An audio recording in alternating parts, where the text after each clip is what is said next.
And looks like we're going. Okay. Hello, everybody. Welcome to Street Clubs USA. Hi, Graham. Could you tell me your position? I am the Chief Information Officer for Street Clubs USA. And what basically is Street Clubs USA? Street Clubs USA is an independent organization of folks who live on the same street with similar issues, decided to come together to solve their own problems rather than looking for the government as a first resort. You say solve their own problems. You mean being self-sufficient? Well, I think self-sufficiency is something that every American believes that they should be doing. Absolutely self-sufficiency. So many problems can be solved on our own with just a little bit of help from a few neighbors. Do you think that it's a problem of people communicating with each other on their street? Oh, absolutely. When you take my little sample, to be honest with you, I've lived in my home for 17 years. I know 3 of my neighbors. Wow, that seems a little low for a long-term stay there. Well, it's part of what attracted me to Street Clubs USA. I think the idea of getting to know our neighbors more than in just a crisis, in an ice storm, in a blizzard, in a hurricane, really is the strength of this country and the neighborhoods, which is where really America begins. Where do you see Street Clubs in 5 years? In 5 years, I think Street Clubs is going to be a global organization because everybody everywhere has the exact same concerns. They want a nice house in a safe neighborhood with safe streets and good schools. That's where they want to live. And what do you think the members would get out of this? What would be the best reward? Well, I believe that the members are going to find that they're going to be able to get to know each other, pitch in for a common purpose, solve problems at a local level efficiently without the red tape of the bureaucracy of the government and the problems that comes with a government solution to a person problem.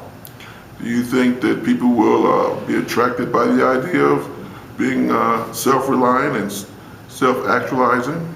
Anybody who does not want to be self-dependent and is reliant on somebody else, I just don't understand that. I hope so.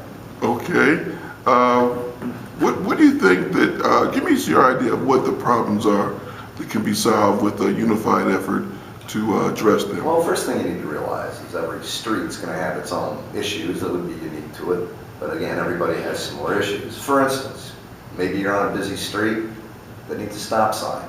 That's something that a street club could achieve. Perhaps you got the big nasty pothole. You know what? You could go up to the soft, pitch in, and you could go get road patch in a weekend and fix it.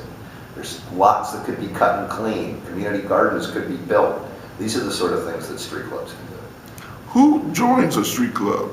Well, I think anybody who happens to live on the street should. Mothers, dads, aunts, uncles, doesn't matter if you're a Republican, Democrat, Independent, or what.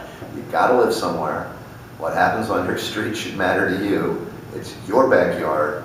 Look after it. And why do you see a joint effort being more pronounced than an individual effort? Well, I mean, there's only so much one person can do, right? Many hands makes light work. And, you know, humans at the end of the day, we're a social creature. And the worst thing you can do is put someone in solitary confinement. This would bring a spirit of community to a street. Rather than folks who just happen to live near each other, they have created a community which is vastly different than 20 people who happen to live on the same block. And is the cost of this being in a street club, is it high or is it low? Oh, it's negligible. It's very easy to get started. The cost of getting it up and going is minimal. We have made that on purpose. We do not want an obstacle at entry to be cost. Obviously, you know, it has to spend a little bit of money, but we've done everything we can to make this as affordable as we can to get as many clubs started as we can. Socializing, do you believe that socialization in this day and age will work? It has to, it always has, and it always will. Of course it will. That's a crazy question. The real thing that comes with socialization is the power of strength in numbers. You start accumulating groups of 20, 50, 100 people who have a similar message. Not only, you know, can they solve their own problems readily at will, if they do need government intervention, they listen a lot more loudly than just one person. And you think that there's an economic benefit to this? Well, part of the functions of a street club and the way we've tried to design it is that it can be self-sufficient, that it can